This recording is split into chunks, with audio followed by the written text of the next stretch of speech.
به نظر من که این افکار منفی ما مثل این اسلایم است. حالا چطوری جلوتر میخوام بهتون بگم. ببینید فرض میکنیم اینا افکار منفی ما، افکار ما. خب افکار یه ویژگی دارن، مثل سینک ظرفشوییه. یعنی سینک ظرفشویی هی کثیف میشه، هی باید بشوریمش. مثل کله ما هی چرب میشه، باید بشوریمش. افکار منفی مثل اینا، مثل چربی، مثل اون آشغال روی سینکن، میان مرتب میان. این افکار منفی نمیشه جلوشونو بگیری، این افکار منفی نباید بیاد. خب و حالا اینو میخوام بهت بگم که افکار میان و اون واکنش ما نسبت به اون که مهمه. تا اینجا اوکی. حالا میخوام برم سراغ چیزی دیگه. ببین این اسلایمر رو در نظر بگیر. افکار ما گفتم مثل ایناست. وقتی شروع میکنی به مبارزه افکار، مثل این اسلایمر کش میاد. این افکار منفی هی بیشتر کش میان جلو چشمون میگیرن، هی میپیچن دور این کلمون، حجمش زیاد میشه، اصلا نمیبینیم دیگه. مثل قارچ رشد میکنه افکار منفی. خب من یه رفیقی داشتم، رفیقم نبود، آشنا بود. خب یه ماشین بی ام و داشت، هنوزم داره. اون ماشینه حدوداً 7-8 میلیارد پولشه. بعد الانی که دارم ضبط میکنم 1403، شاید حالا شما 4 سال دیگه اینو گوش کنی مثلا 50 میلیارد باشه پولش، ولی الان 7-8 میلیارد بی ام و. بعد این اومد رفیق آشنای من رفت یه ویلا گرفت چند 50 میلیارد. یعنی رفت کارت به کارت کرد، قولنامه نوشت 50 میلیارد یه ویلا تو شمال خرید. حالا این رفیق ما مثلا اومد پیش من میگه که ببین من احساس میکنم که اصلا از زندگی عقب افتادم، احساس بی‌عرضه بودن میکنم. حالا مثلا این ماشین بهترین ماشین داره، خودش هم با تلاش و پول خودش اینو ساخته ها. بعد احساس بی‌عرضه بودن میگه دارم، حالم بده. یه فکر منفی اومده براش، یه فکر منفی الان هست که میشه یکم کنترلش کرد. حالا شروع میکنه به مبارزه با افکار. واویلا، یعنی فکر منفی ها مثل قارچ رشد میکنن. حالا فکر منفی ها شروع میکنن به رشد کردن، چی میشه؟ یه فکر منفی کوچولوی اولش که بود و میگفت که من احساس میکنم عقب افتادم، بیورزم، که میشد یه کمی کنترلش کرد، حالا شده یه بمب خوشه. یعنی مثل اینی که یه ساقه پتوس، گیاه پتوس دیدی میذارن تو آب، همینجور رشد میکنه تو این مثلا شیشه های آب میذارن. یه ساقه کوچولو بوده، یه ریشه کوچولو بوده، ولی الان شده یه ریشه اینقدی. خب افکار منفی رشد کرده. چطوری؟ قبلا یه فکر بوده، حالا شده این که اون آدم از من متنفره، پشت سرش حالا شروع میکنه به حرف زدن، میگه ویلاش به درد نمیخوره، خیلی بهش گرون انداختن، چه میدونم. بعد میاد میگه که این آدمه من میتونستم تو بیزینسم موفق باشم، بهم مشاوره اشتباه داد، خواستم این کارو کنم، بهم گفت نکن، اگه میکردم الان موفق بودم. هی این فکر منفی رشد میکنه و اینا نتیجه چیه؟ مبارزه با افکار. وقتی شروع میکنی به مبارزه با افکار منفی، این اتفاق میفته. حالا چی میخوام بگم؟ مبارزه با افکار منفی دیگه منسوخ شده. این که تو اینستاگرام هم زیاده دیگه، 100 بار بگو من شادترینم، من بهترین حال رو دارم، من حالم خوبه. به زور اینا رو تو مغزت بچپون که من حالم خوبه، من احساسم عالیه، من خدای این کارا بودم خودم. یعنی پیج منو قبلا بریم ببینید، بعضی از پستاش حتی آرشیو کردم، یعنی دیگه تو پیجم نیست. کلا تریپم همینجوری بود. یعنی می‌خواستم انکار احساس کنم که بگم احساسم خوبه تا احساسم خوب بشه، تا حالم خوب بشه، تا افکار منفیم برن. ولی این اشتباهه. دیگه اصلا منسوخ شده.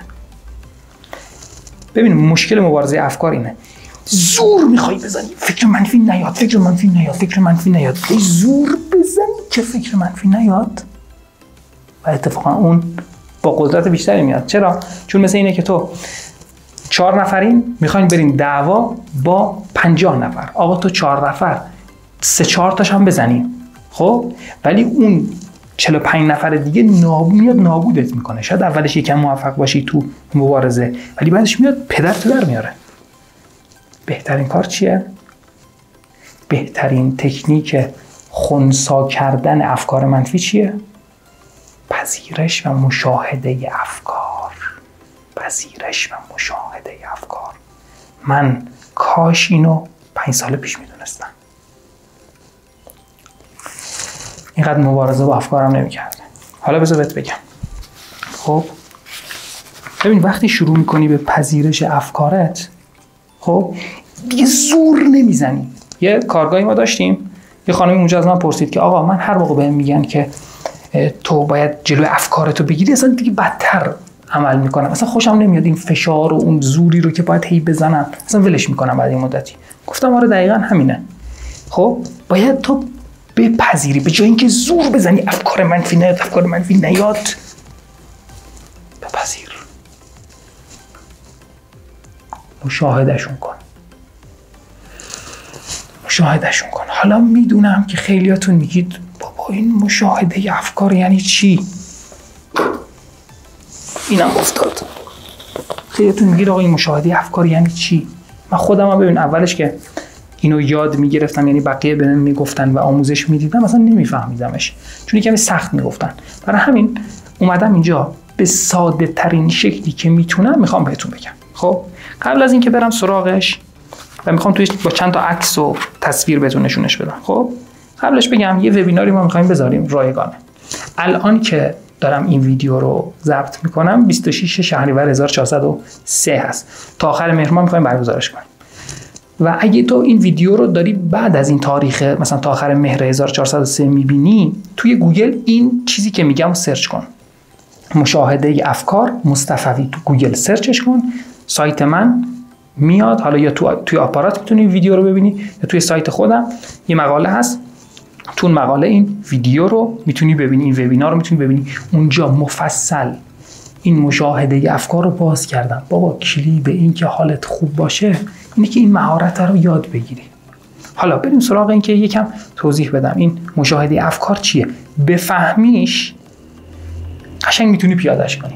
خب یه مثالی که شاید 400 بار شما هم شنیدین رو میخوام براتون بزنم، ولی این تنها مثالم نیست. خب افکار ما مثل این ابرن، مثل ابرای تو آسمونن. آقا تو فرض کن یه جایی دراز کشیدی، داری آسمون رو نگاه میکنی، خب ابرا میان و میرن. بعضی از ابرا تیره ترن، بعضیشون سفید و پفکی هن، بعضی موقع اصلا تو آسمون ابر نیست. افکار تو و مشاهده افکار مثل اینه که تو این افکارتو مثل این ابر را ببینی که دارن میرن. حالا الان امروز ناراحتی چون که فروش مثلا هفتگی سایتت، پیجت، بیزینس آنلاین از مغازت پایینه، این افکار یعنی داری حالا بیش از حد فکر منفی میکنی. یکم فکر منفی خوبه که پاشی یه کاری انجام بدی، داری بیش از حد فکر منفی میکنی و بزرگتر از اون چیزی که هست میکنی. باید بدونی که این میاد و میره، این افکار میان و میرن. شاید الان یکی بهت یه تیکه انداخته، رفتی یه جایی مسخرت کردن، این حرفا میگذره. و وقتی اینجوری به افکار نگاه میکنی، مشاهدهشون میکنی، قدرت میاد دست تو، نه دست افکارت. نکته اول. بریم سراغ نکته دوم. آقا من مشاهده افکار رو با این مفهوم خیلی خوب فهمیدمش، مطمئنم به شما هم کمک میکنم. ببین افکارتو اینجوری ببین. خب میگی من ناراحتم، خب من فکر منفی تو ذهنمه، افکارم از خودم جدا میدونم. افکارم رو اینجوری ببین، افکارتو اینجوری ببین. خب افکار رو از خودت جدا ببین. مثلا تو میگی من رفتم کلاس زبان، خوب صحبت نکردم، بریتیش یا امریکن، حالا هر چیزی، بقیه بهم خندیدن. این افکار، فکری من دارم که اینه که احساس میکنم مسخره شدم و فکر میکنم من بلد نیستم. افکار من، ببین افکار من، این منم، این افکارمه، خودم رو از افکارم جدا میکنم و افکارم رو اینجوری مشاهدهش میکنم. آقا مشاهده، من دوست دارم بگم مشاهده نه دیدن، مشاهده افکارم. من چه احساسی دارم؟ الان خیلی فشار دارم میخورم که مثلا ویدیوی من اینقدر بازدید خورده، ویدیوی فلانی اونقدر بازدید خورده. این یه فکره، افکار. من فکرم این است که این وقتی ببین یه موقع این فکر رو فرضاً تو کلت ها، این فکر رو خودت میبینی. وقتی این فکر رو از خودت جدا میبینی، این یه فکره، این یه مهارت ها کمالگرایی نکنی که مثلا فکر کنی اینو باید مثلا همین امروز تمام افکارتو از خودت جدا ببینی. نه، تو بعد از این ویدیو مثلا اگه 100 تا فکر رو چسبیده به خودت می‌دیدی و این فکر رو از خودت جدا نمی‌کردی، الان 10% هم بهتر بشی خیلی هنر کردی. از 100 مورد 1 موردم بهتر بشی خیلی کارت درسته. پس افکار من جدا هست از من. اگه هنوز اینا رو متوجه نمیشی بهت حق میدم و این ویدیو رو باید شاید چند بار ببینی، شاید باید تو اون وبیناری که میگم حتما بیای و اونا رو ببینی. یکم مبحث هستش، یکم عمیق. ببین یه مثال دیگه. تصور کن رفتی توی دشت سرسبز، همه چی رنگیه، آسمون آبیه صاف، بعد همه بادبادک‌ها رو دارن پرواز میدن. اونجا یه سری آدم هستن دارن بادبادک‌ها رو پرواز میدن. فرض کن، تصور کن این بادبادک‌ها افکار تو هن. خب افکار تو هن. حالا تو داری اینا رو مشاهدهشون میکنی. تا زمانی که اینا رو مشاهده میکنی هیچ اتفاقی نمیفته، اذیت نمیشی. همین که شروع میکنی یکی از این بادبادک‌ها رو میگیری و این بادبادک داره پرواز میکنه و میچسبی بهش، تو چسبیدی به افکارت، دیگه مشاهدهش نمی‌کنی. حالا این فکر داره هی تو رو میبره، مشخار فکر اینجا شروع میشه. حالا تو باید ولش کنی، دوباره بیای مشاهدهشون کنی. اصلا تو کل فرایند مدیتیشن هم همین اتفاق میفته ها. پس تو نمیچسبی به افکارت، ولشون میکنی، فقط نگاهشون میکنی. اینم از این مثال. بریم سراغ مثال آخرم. ببین فرض کن ذهن تو مثل یه باغ وحشه. رفتی تو باغ وحش، چطوریه؟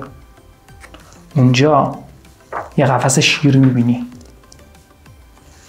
یه قفس آهو میبینی، یه جایی میبینی چند تا مار و عقربه، یه جایی میبینی یه خرگوشه، یه جایی میبینی یه قناریه. اینا فرض کن اینا افکار تو هن. تو وقتی میری باغ وحش داری اینا رو مشاهدهشون میکنی. آقا قفس شیر هست ولی ازش نمیگی که الان این میاد منو نابود میکنه، که قفس مار هست، ترس اینو نداری که الان بیاد تو رو بگیره.